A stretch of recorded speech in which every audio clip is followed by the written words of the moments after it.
प्रेम प्रीत यदि ये चित्त में नहीं है तो बाकी सब निरर्थक है। महाराज जी, हमारे गोविंद दास जी 500 वर्ष पहले श्री गिरिराज जी में हुए और इनके साथ ठाकुर जी खेलते थे। श्री गिरिराज जी मंदिर छोड़ करके आते थे।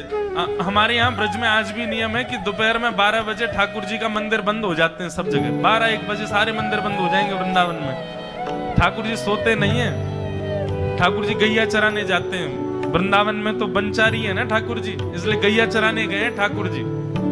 और वही बीच का जो समय है 12 बजे से लेकर के 4-5 बजे तक का, वृंदावन में श्री कृष्ण का अनुभव 2 समय में हो सकता है, या तो 12:30-1 बजे से लेकर के 4:30 बजे तक, या फिर रात्रि 10 बजे से लेकर के सुबह 6 बजे तक। या तो पूरी रात्रि आपको श्री कृष्ण अनुग्रह करा सकते हैं, या ये दोपहर का समय जो वन चारण के लिए ठाकुर जी जाते हैं। तो गोविंद दास जी, गोविंद स्वामी जी प्रत्यक्ष में देखने में तो गवैया हैं। रुको एक लीला सुनाए फिर गाएंगे आगे का पद। वो देखने में कौन है? बोले कि मंदिर में जाते हैं ठाकुर जी को पद सुनाते हैं, लेकिन उनकी अंतरंग इशारे चलते थे ठाकुर जी के साथ। जैसे ही गोविंद दास जी पद गाते थे, गोसाई जी श्रृंगार करते थे ठाकुर जी का, गोविंद दास जी पीछे खड़े खड़े पद गाते थे। तो जैसे ही गोसाई जी श्रृंगार करते करते थोड़ा श्रृंगार लेने के लिए नेक दूर जाते, ठाकुर जी ऐसे खड़े खड़े नीचे से एक मोती उठाते, मोती उठा के ये मारते टक के गोविंद दास के सिर पे। और जैसे ही गोविंद दास के सिर पे लगती, गोविंद दास कहते माने ना तारी की तो बताऊं, रुक जा। जैसे ही वो मोती लेकर के वापस गोविंद दास मारते, तब तक गोसाई जी वापस आ जाते। और गोसाई जी के आते ही वो मोती ठाकुर जी की जगह गोसाई जी में जाके लग जाता। गोसाई जी कहते हे गोविंदा, तू ठाकुर जी को मोती मार रहा है? गोविंदास बोले मेरो माथो देखियो, ये गुम्माटो फूल गो, ये आपके लाला ने मारो मोए। आपको लाला ऊधम मचावे वो ना दिखाई दे आपको, और मैं नेक कछु कह दूं सो मुंह पे चिल्ला रहे हो, मुंह पे बरस रहे हो, या समझा लो बहुत ऊधम मचावे ये। ऐसी लीला करते। गोसाई जी के नेत्रों में आंसू आ जाते। बोले गोविंदा तू कितनो भाग्यशाली, तेरे संग ठाकुर जी लीला करें। गोविंदास के साथ ऐसी ऐसी लीला करते महाराज। एक बार ठाकुर जी गोविंदास से बोले ए गोविंदा, बोले हाँ मेरो दाल बाटी खावे को मन हेरो है। आप लोग दाल बाटी जानते हैं? महाराष्ट्र में खाते हैं दाल बाटी हैं? राजस्थान की बढ़िया, राजस्थान हमारे ब्रज में खूब खाते हैं दाल बाटी चूरमा, जो खाए सो सूरमा। तो दाल बाटी चूरमा ठाकुर जी बोले ए गोविंदा, ऐसे ही बोलते थे, बोले मोए दाल बाटी खानी है। गोविंदास बोले 56 भोग बनते हैं रसोई में। अपरस में मुंह पे पट्टी बांध करके महाराज रसोईया बनाता है। अपरस में यमुना जी का जल आता है वहां से, वृंदावन से, उसके जल में सुंदर प्रसादी बनती है। इतने सुंदर शुद्ध भोजन को छोड़ के यूं कह रहे दाल बाटी खानी है। ठीक है मैं आज बोल दूंगा रसोई घर में बनवा देता हूं। बोले ना रसोई की ना खानी तो? बोले तेरी कदम खंडी में आऊंगा। गोविंदास जी जहां बैठ करके भजन चिंतन करते थे, मंदिर से थोड़ा दूर था, सुंदर वन था गिरिराज जी में। बोले मां आऊंगो और वहीं पे तू कंडा, वही गोबरी कंडा में बना, और कंडा में बना के तैयार कर, मैं आऊंगा वहीं खाऊंगा। गोविंदास जी बोले यहाँ सब लोग आपको मंदिर में पूजने आते हैं, आप यहाँ पे भगवान हो, ऐसे कहीं खाने पीने आओ। बोले कोई को पता थोड़ी चलेगी, मैं आ जाऊंगा, तू चिंता मत कर, तू सुन तैयारी कर ले, आज मैं तेरे यहाँ आके प्रसाद पाऊंगा। गोविंदास जी चुपचाप मंदिर से भाग गए, किसी को बताया नहीं। किसी को पता थोड़ी कि ठाकुर जी ऐसे बाहर भी चले जाते हैं, सबको लगी अंदर ही रहते हैं ये। गोविंदास जी दौड़ करके गए, बढ़िया कंडा में बढ़िया उपले उपले लगा करके महाराज बाटी बनाई, दाल चढ़ा दी, सुंदर ठाकुर जी आएंगे पाने। एक पंथ दो काज, ठाकुर जी को 2 लीलाएं एक साथ करनी थी। एक तो गोविंद दास के संग सुख लेना है, और एक झाड़ू लगाने वाला गिरिराज जी की तलहटी में झाड़ू लगाता था, उसको मंदिर में प्रवेश नहीं करने देते थे लोग। तो वो बेचारा बाहर खड़ा खड़ा ही दर्शनार्थियों से पूछता था कि ठाकुर जी दिख कैसे रहे, मुझे ये बता दो।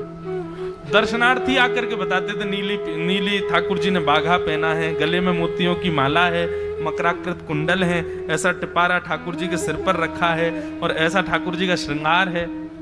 तो वो बाहर खड़ा खड़ा नेत्र बंद करके सुन सुन करके ही अपने चित्त में एक झांकी बना लेता था और मन में सोचता था ऐसे दिख रहे होंगे ठाकुर जी। पर रोज प्रार्थना करता था, नाथ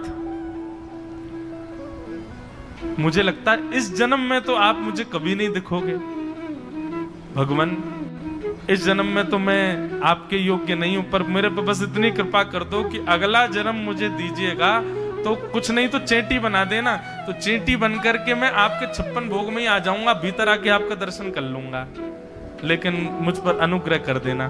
ठाकुर जी उसके इस भाव से इतने रीझ गए। गोविंद दास को बोला था कि दाल बाटी खाने आएंगे, मंदिर बंद करके सब तो चले गए वहां से, सब लोग भोजनालय में भोजन प्रसाद पाने लगे। ठाकुर जी मंदिर से निकले अचक करके बाहर, गिरिराज पर्वत के ऊपर विराजते थे। जैसे ही बाहर निकल करके आए तो गिरिराज पर्वत के नीचे ही वही झाड़ू लगाने वाला उन नेत्रों से आंसू बह रहे थे। ठाकुर जी का चिंतन कर रहा था, आज ठाकुर जी ऐसे दिख रहे हैं, आज नीली पोशाक पहनी है, सिर पर चांदी का मुकुट पहना है, ठाकुर जी ने आज गुलाब का इत्र लगाया है, ठाकुर जी के ऐसे ऐसे मकराकृत ठाकुर जी के कटाक्ष, वो सब चिंतन कर रहा था।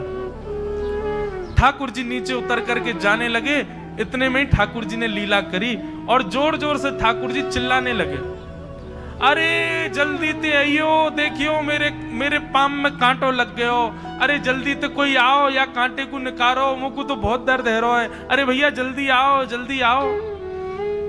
अब ये स्वर जैसे ही सुना उस झाड़ू लगाने वाले ने, उसके नेत्र खुल गए। उसने देखा, बोले कि ये स्वर कहां से आ रहा है। उसने जैसे ही नेत्र उठा करके ऊपर देखा तो नीला बाघा पहना है, मोतियों की माला पहनी है, मकराकृत कुंडल पहना है, चांदी का मुकुट चमक रहा है मस्तिष्क पर, ठाकुर जी के केश घुंघराले लहरा रहे हैं और ठाकुर जी अपनो एक पाम हाथ में पकड़ करके और एक पैर पर लंगड़ी जैसे खेलते हैं ऐसे ठाकुर जी कूद रहे हैं यहां से वहां। नीचे से झाड़ू लगाने वाले लगे, अरे ऐसा पुरुष तो मैंने जीवन में कभी नहीं देखा, ये कैसा पुरुष है। नीचे से ही ठाकुर जी को देखने लगा। अब स्वरूप उसको पता था तो उसने कही ये जरूर ठाकुर जी होंगे, वहीं से प्रणाम कर। ठाकुर जी बोले प्रणाम कर रहा हूं, दारी के जल्दी ऊपर आ, कांटो लगो मेरे पाम में या को निकार। बोलने लगा, बोले मैं ऊपर नहीं आ सकता, गुसाई जी मारेंगे, सब लोग डांटेंगे मुझे।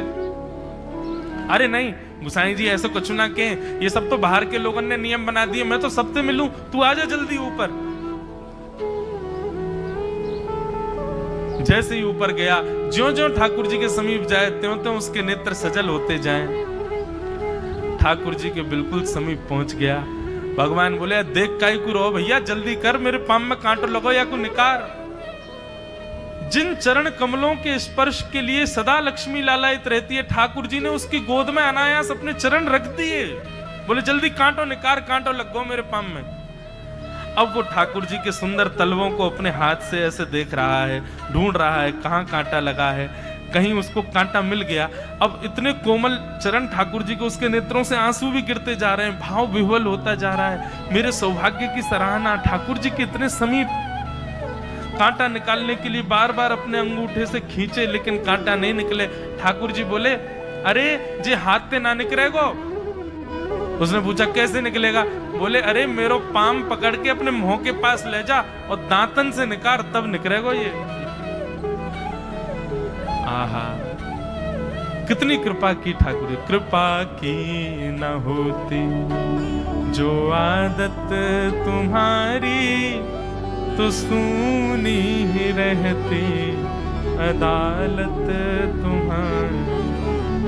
जो दीनों के दिल में जगह तुम न पाते, तो किस दिल में होती हिफाजत तुम्हारी। कृपा की न होती जो आदत तुम्हारी, तो सूनी ही रहती अदालत तुम्हारी।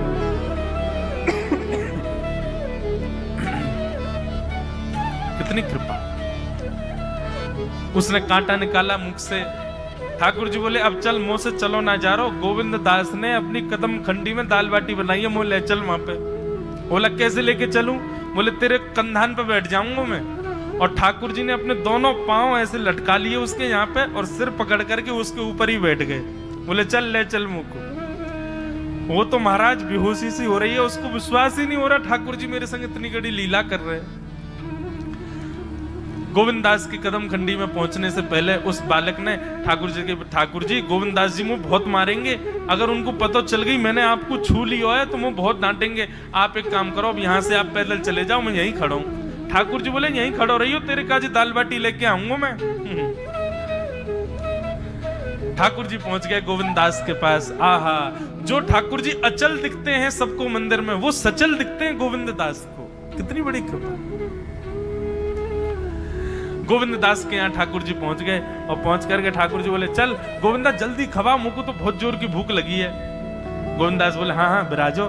सुंदर व्यवस्था कर दी। ठाकुर जी बैठ गए और बैठ करके सामने पत्तल पर महाराज बाटी रखी, दाल रखी, चूरमा रखी, चटनी रखी, सब बढ़िया सुंदर सजा दी। अब ठाकुर जी पा रहे हैं, प्रेम से पाते जा रहे हैं और पाते पाते बीच में गए और ला और जल्दी ला भूख लग रही है मुझको। गोविंद दास बोले पहले इनको तो खा लो।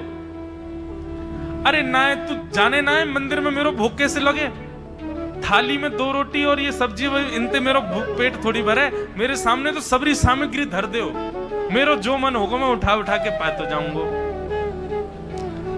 अरे गोविंदा जल्दी जल्दी लेके आ। अब गोविंद दास जी पीछे मुड़ करके बढ़िया सुंदर बाटी वाटी सेके। इतने में ठाकुर जी क्या करें, एक बाटी तो खा जाएं और दूसरी बाटी उठा के अपनी जेब में धरते जाएं। वो संग आयो वाके काजी लेके जानी है। अब तुम्हारा ठाकुर जी खाते जाएं भरते जाएं, खाते जाएं भरते जाएं। गोविंद दास बोलो ठाकुर जी ये तो मैं मानूं कि आपकी खुराक बहुत है, पर इतनी ज्यादा है ये मुझको विश्वास नहीं है रो है। क्यों हैं 56 बाटी खा गए हो अब तक आप? अरे कोई तुकना है, पेट है कि समुद्र है, कुआ है, कहा है आपको? ठाकुर जी बोले अच्छा दारी के ऐसे बोले, चलो जाऊंगा मैं। अरे नहीं जय आप तो पाओ। ठाकुर जी तो जेब में भरते जा रहे थे। अब ठाकुर जी का पेट भर गया। ठाकुर जी बोले चल भैया गोविंदा अब पेट भर गयो, नेक देर हम एक पेड़ के नीचे बैठ के नेक सुस्ताए लें, फिर बाकी बाद मंदिर में जाएंगे, 4 बजे मंदिर खुल जाएगा दर्शन देने। जैसे ही ठाकुर जी खड़े भये महाराज, सोई उनकी पीतांबरी फैल गई। पीतांबरी फैली। गोविंदास बोले जय ये बाटी खाए के आप इतनी जल्दी मोटे कैसे है गए? ये पेट आपको है तो सही, लेकिन ये इतना चौड़ो कैसे है? और पेट कोई खावे तो वो आगे की तरफ निकल रही है, ये कोने में कैसे निकल रहा है? ये दोनों तरफ पेट बाहर कैसे आ रहा है आपको? ठाकुर जी बोले ना कछु नहीं दिखाओ। अब तो महाराज गोविंदास ने पकड़ के जैसे पकड़े तो अंदर से बाटी निकल आई। जे बाटी कौन के काजे भर के ले जा रहे हो? सही बताइयो लाला, कौन के काजे? कोई और सखा बना लियो तुमने मेरे अलावा? गोविंदास जी बाहर गए, बाहर जाकर के देखा तो एक वृक्ष के पीछे वो झाड़ू लगाने वाला बैठा था। अच्छा तो अब जे आपको सखा बन गए, जे आपको मित्र है गयो, या के काजे बाटी भर के ला रहे हो? ठाकुर जी के अच्छा अरे भैया ठीक है, अब तू सबंत कह मत दियो कि मैं या के संग आयो, या के संग खेलूं। अरे बेचारो बड़ो प्रेम करे मोते, ये भूखो बेचारो, मैंने सोची या के काजे बाटी ले चलूं। गोविंद दास जी के चित्त में एक क्षण के लिए तो ये भाव आ रहा है कि ठाकुर जी कितने प्रेमी हैं, लेकिन बाहर से कैसा दिखा रहे हैं? बोले स्वयं ने इतने सारे ग्रंथ निर्माण करा दिए, 4 वेद लिखवा दिए, उन पुराणों में शुद्धि, पवित्रता, अपरसता सबके इतने नियम बना दिए, और खुद क्या कर रहे हो हैं? कोई के सिर पर बैठ के घूम रहे हो, कहीं जा रहे हो, कछु भी खा रहे हो। ठाकुर जी बोले अब ये सब नियम तो मानवन के लिए है ना, हम तो जय हैं, हम थोड़ी करेंगे इन नियमन को। बोले चुपचाप चलो और आचमन करो, शुद्धि करो, तब जाइयो मंदिर में।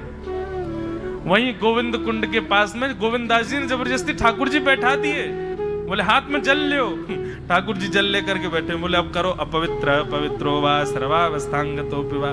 ठाकुर जी आचमन कर रहे हैं, अपने पवित्र कर रहे हैं ऊपर से लेकर नीचे तक। इतने में ही गोविंद दास बोलते बोलते पीछे के गए और ठाकुर जी की पीठ पर जाकर के एक धक्का दियो महाराज, पूरे ठाकुर जी डुबा दिए कुंड में। ठाकुर जी पूरे ऊपर से नीचे तक भीज गए। ठाकुर जी दारी के तेरी शिकायत करूंगो, गुसाई जी तो कहूंगो तू ऐसे करे मेरे संग। गोविंदास बोले मैं बता दूंगा तुम कौन कौन के कंधान पे चढ़ के घूमो। आप मंदिर के लिए इतना नियम बना रखो है, नहा के आओ, धो के आओ, हाथ पांव खासा करके आओ, और कुछ अपवित्र वस्तु मत छीलेना, अपरस में रहना, गीला वस्त्र तन पे होना चाहिए। आपकी सेवा के लिए इतने नियम, और खुद क्या कर रहे हो? ऐसे गोविंद दास वो कह रहे हैं, यद्यपि रूप गुण शील सुधरता, इन बातन न रिझई है,